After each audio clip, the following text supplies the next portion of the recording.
दिग्विजय सिंह जी, सीतापुर से। शेर में। महाराज जी राधे राधे। महाराज जी, महाराज जी, मन अशांत रहता है, बार बार भोगों की तरफ ही ले जाता है, और अब भोगों की तरफ उसकी हिम्मत भी नहीं कि चल पाए, क्योंकि हर समय आप खड़े रहते हैं जब राधा नाम लेता हूँ। महाराज जी, नाम और भोग दोनों के बीच में पिसने के कारण कभी नाम छूटता है, फिर कभी भोग में मन लगता है। महाराज जी ऐसा ये प्रारंभ में ऐसी दशा रहती है, हर साधक की रहती है, क्योंकि पूर्व जन्मों का हमारा जो भोगाकर्षण है, जो भोग संयोग है, वो हमको खींचता है। जो नवीन विषयों को भोगने की इच्छा होती है उसे कामना कहते हैं, और जो भोगे हुए विषयों को भोगने की इच्छा होती है उसे तृष्णा कहते हैं। तो कामना को तो बुद्धि के द्वारा हम मिटा सकते हैं, लेकिन तृष्णा बार बार हमको जलाती रहती है। तो जब हम नाम जप करते हैं तो कभी भविष्य की चिंता, कभी भूत की बीती हुई बातें, कभी नवीन कामना भोगने की इच्छा, और कभी भोगे हुए भोगों की तृष्णा, ये हमारे अंदर आती है। तो हमको क्या करना चाहिए कि नाम में डटे रहना चाहिए। तो नाम इन सबको नष्ट कर देगा, हमें विश्वास रखना चाहिए। जैसे को नाम छोड़िएगा नहीं, अगर नाम छोड़ देंगे तब तो वो घसीट ले जाएंगे, कामना, तृष्णा, वासना, ये हमको पतित कर देंगे। और यदि नाम हमारे पास है तो वो नष्ट हो जाएंगी, वो घसीट नहीं सकती। तो इसलिए उपासक को चाहिए कि उधर की तरफ ध्यान न दे। जब मन, वासना, कामना, इन चिंतनों में हमें फंसाना चाहता हो, उस समय हमको राधा राधा राधा राधा राधा राधा राधा। अभी जहाँ बैठे हैं एक साधक बैठे थे, उन्होंने कहा जब ऐसा होता है तो मैं जोर जोर से कहता हूँ राधा राधा राधा, तो घर वाले लोग एकदम आ जाते हो, कहते पागल हो क्या चिल्ला बैठे। बोले हमारी तो समस्या है, हम अंदर की समस्या को हटाने के लिए, लेकिन घर वाले लोग आ जाते, क्या हुआ, राधा राधा राधा राधा आप इतनी जोर से बोले। तो लोग कुछ भी कहें, जब अंदर हम फंस रहे हों तो उस समय एक ही उपाय, जोर जोर से पुकारे राधा राधा राधा। तो आप देखो तुरंत शांति मिलेगी, तुरंत आपका हृदय बदलेगा, क्योंकि नाम में बड़ी सामर्थ्य है। अच्छा, मन में कैसे जपें उस समय, क्योंकि मन तो गंदा हो रहा है, गंदे विचार ला रहा है, तो उस समय हमें जोर से शुरू कर दें राधा राधा राधा राधा राधा राधा राधा, तो हम उससे बच जाएंगे। और सोचता महाराज जी दोनों चीजें, अगर नाम छूट जाता तो बहुत चिंता होती कि नाम छूट गया, और उधर जब होता है तो फिर उसके लिए बड़ी चिंता, मतलब दोनों इतना चिंता आपस में पीस रहे हैं कि बहुत। बस ये इसी स्थिति से जहाँ निकल जाओगे तो आनंद मिल जाएगा।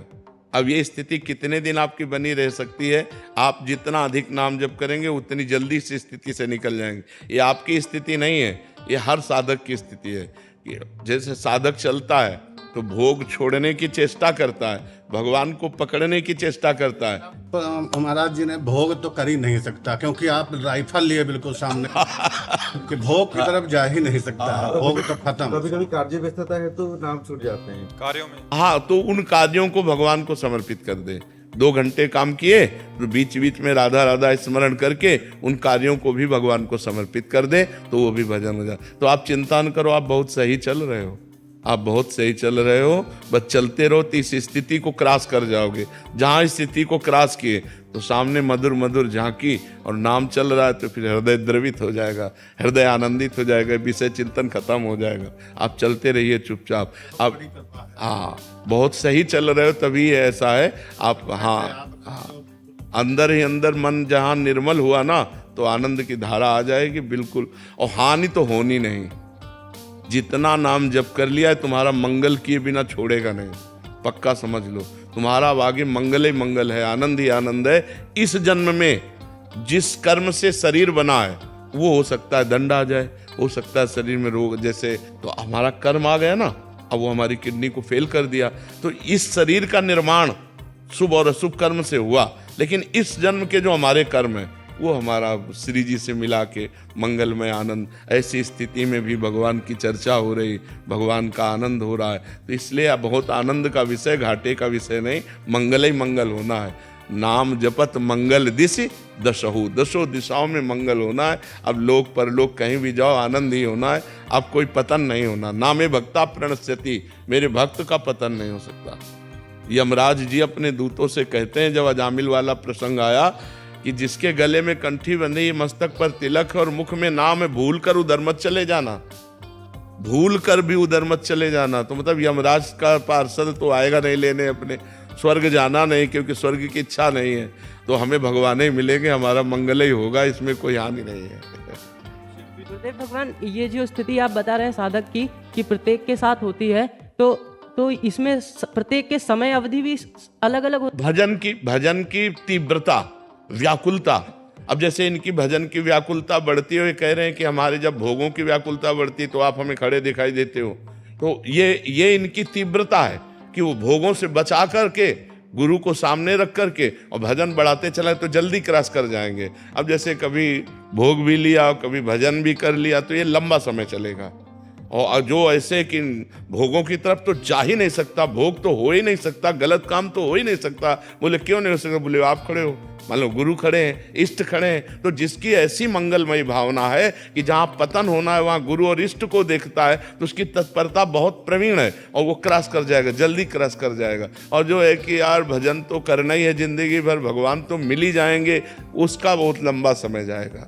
वो बहुत हो सकता है जन्म जन्मांतर अभी भटकना पड़े, क्योंकि जब तक असत भोगों का त्याग नहीं होगा तब तक क्रॉस नहीं कर पाओगे इस स्थिति को, असत भोगों का। अब जैसे गृहस्थ है, काम सताए, अपनी पत्नी से मिल लिए तो ये इनके भजन में बाधा नहीं पहुंचाएगी। लेकिन पराई माताओं बहनों की तरफ से गंदी दृष्टि बिल्कुल बंद कर दे तो वो क्रॉस कर जाएगा। समझ पा रहे? जैसे आपकी अवस्था है तो आप ब्रह्मचर्य से रहिए, आप कोई गलती मत कीजिए, खूब नाम जप कीजिए तो आप क्रॉस कर जाएंगे। और ये हो सकता है कि वर्ष में क्रॉस करें, 2 वर्ष में क्रॉस करें, 10 वर्ष में क्रॉस करें।